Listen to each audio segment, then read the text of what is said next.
Pemirsa Banjar Mesin Bos Group, ini adalah seni abstrak karya dari Pak Sandiko. Ini limbah ulin yang disikat menggunakan sikat kawat. Nah, ini menghasilkan karya seni yang seperti Anda lihat di depan saya.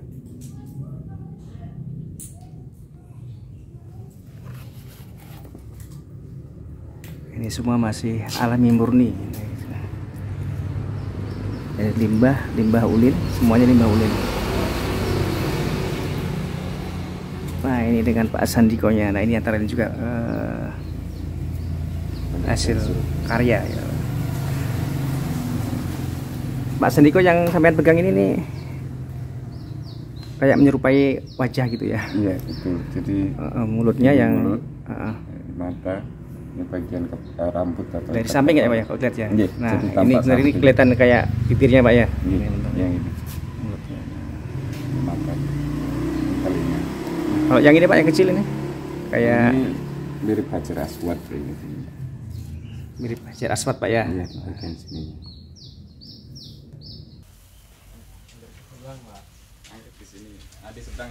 Semua ini ulin juga Pak ya. Ulin. Untuk tempat sandaran tempat nempelkan anggrek. Karena memang anggrek itu tanaman menempel, bukan tanaman yang akarnya terkubur. Sudah lama Pak Sandiko menyukai anggrek ya? Ya, sekitar 4 tahun. Dulu tidak berani sebenarnya karena dalam pikiran saya anggrek itu barang mahal. Ternyata enggak juga. Pelan-pelan malah mengumpulkan banyak gitu. Bertahap.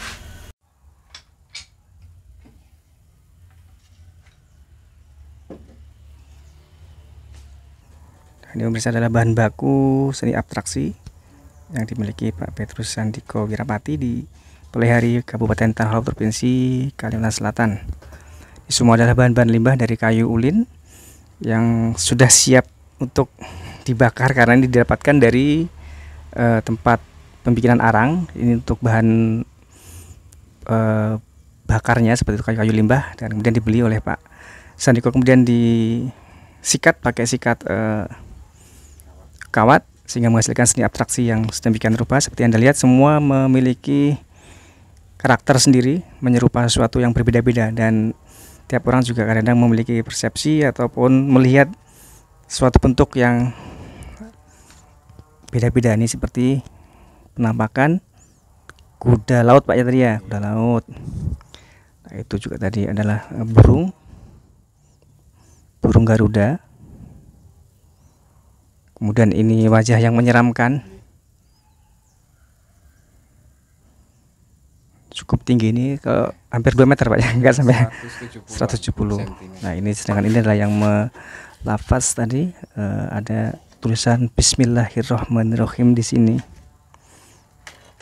Kemudian itu ada tulisan agak miring, lafaz menyerupai Muhammad.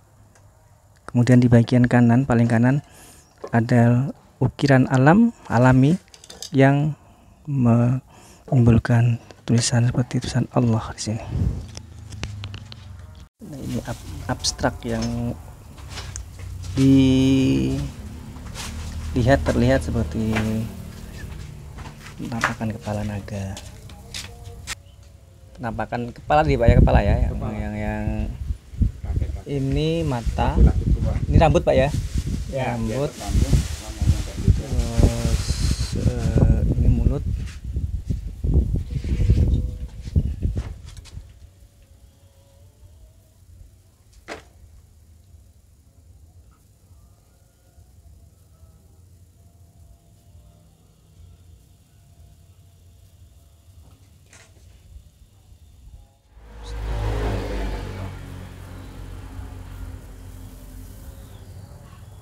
Muhammadnya agak miring. Yang Muhammad yang ini Pak yang Ya, agak miring ini. Kalau yang ini lafaz yang menyerupai Bismillah ya ini ya. Mulai dari sini. Dari sini. Bismillah. Terus yang di ujung ada juga Ada Allah Pak ya.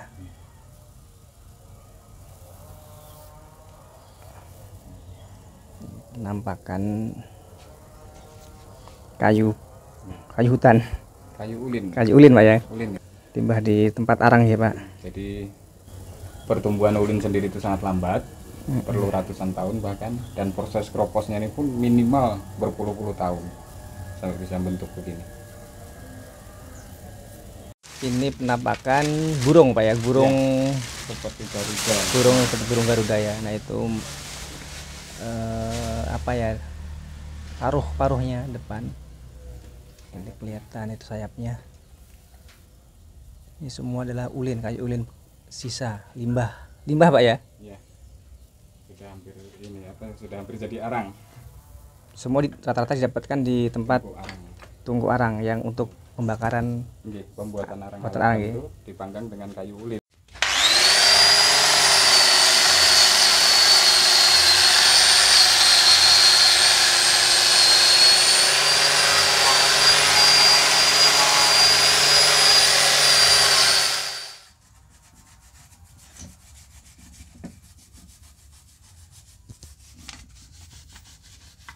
Ini belum kita proses untuk membersihkan ulang Pak ya, bersihkan ulang, karena tentu ketika di luar tentu berdebu Pak ya. Nah, jadi cukup disikat ulang dengan sikat kawat yang lebih lembut Pak ya.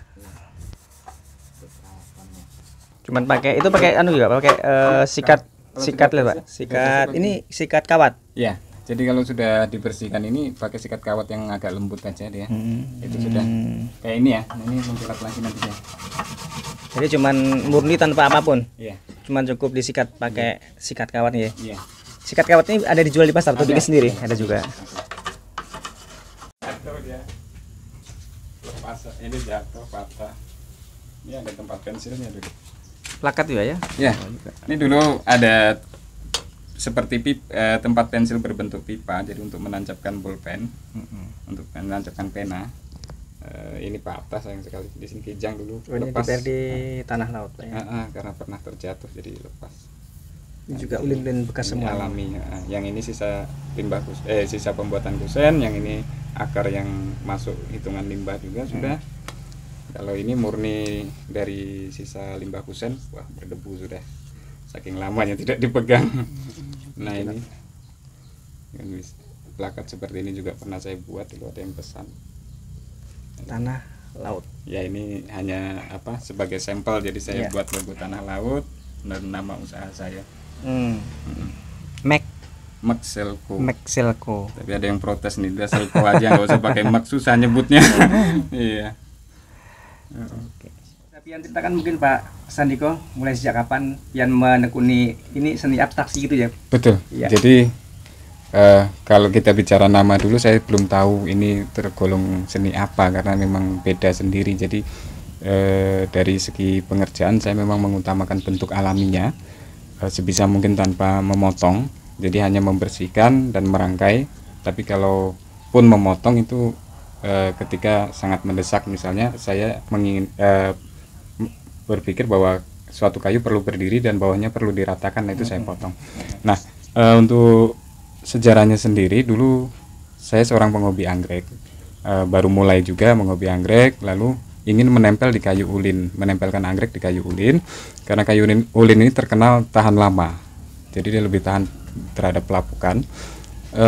Lalu ada referensi dari teman untuk mencari di tungku pembuatan arang. Di sana banyak tumpukan kayu ulin yang siap dibakar. Ketika saya main ke sana, saya di desa Bekatung, desa Telaga, ya kampungnya lebih sering disebut orang Bekatung. Saya melihat di tumpukan tuh banyak kayu ulin berbentuk bagus, tapi dibakar. Nah, berangkat dari situ saya kemudian mulai memilih, membeli dan mengumpulkan hingga sebanyak yang ada di saya sekarang. Dan pelan-pelan saya mulai membersihkan hingga menemukan cara yang bisa membuatnya bersih dan mengkilat. Caranya sebenarnya sangat sederhana, tapi masih banyak orang yang belum mengetahui bahwa kalau saya lakukan pembersihan dengan sikat kawat itu bisa jadi kayu akan rusak. Itu banyak orang berpikir seperti itu, padahal tidak. Keistimewaan kayu ulin ini justru kemudian menjadi mengkilat. Selain bersih juga mengkilat karena ada lapisan di luarnya yang saya pikir itu hasil reaksi kayu ulin setelah ditebang. Dia bereaksi dengan air hujan, terus dengan tanah dan dengan sinar matahari, membentuk lapisan yang bisa mengkilat ketika disikat dengan sikat kawat itu. Nah begitu. Populasi ulin sekarang juga sudah masuk mengkhawatirkan ya, karena banyak ditebang untuk bahan bangunan, bahan rumah. dan karena pertumbuhannya lambat tidak bisa dijadikan tanaman produksi juga, jadi populasinya semakin menurun dan semakin lama semakin langka. Itu satu. Yang kedua juga sisa-sisa tebangan yang seperti saya rawat ini itu kan tebangan puluhan tahun lalu, sehingga mengalami proses kropos ini. Itu pun dimanfaatkan hanya dengan dibakar. Nah, kan sayang sekali untuk jenis kayu dari tanaman sekelas ulin, bahasa kasarnya itu tersia-siakan seperti itu. Itu saja. Sudah mulai sekitar berapa bulan atau berapa tahun Pak ini? Saya seingat saya sekitar 4 tahun sudah ini. Mungkin ini Pak ya. Betul. Kalau dipelihari sampean udah berapa lama ini dipelihari? Saya tinggal di Perihari itu sekitar hampir 8 tahun kalau sekarang. Sebelumnya dari? Sebelumnya saya tinggal di Banjarbaru, dan sebelumnya juga saya bekerja di instansi swasta. Jadi benar-benar menggeluti ini setelah saya mengundurkan diri dari tempat saya bekerja. Jadi sampean juga pecinta anggrek? Betul. Ya, dan tadi juga mengenal ini juga karena anggrek juga.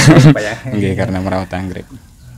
Dan ini juga diperjualbelikan Pak ya kalau ada yang berminat ya? Betul, bisa diperjualbelikan, dan harapan saya sebenarnya bisa menembus ke kolektor yang mengerti barang seni, karena ketika orang berminat tapi tidak tahu nilai barang seninya, ya ini agak jadi apa ya, sesuatu yang berat bagi saya, karena kalau orang tidak terlalu memahami, bahkan mungkin kalau tidak tahu apa sih ini kayu gini aja gitu kan, kayu seperti ini aja apa sih. Pada ini gitu. juga harga per unitnya juga ternyata juga puluhan ribu juga Pak ya, malah ada yang 100.000 ya. Ya, dan ketika namanya masih bahan memang segitu karena masih kotor, orang belum tahu juga mana yang bisa dikerjakan atau tidak.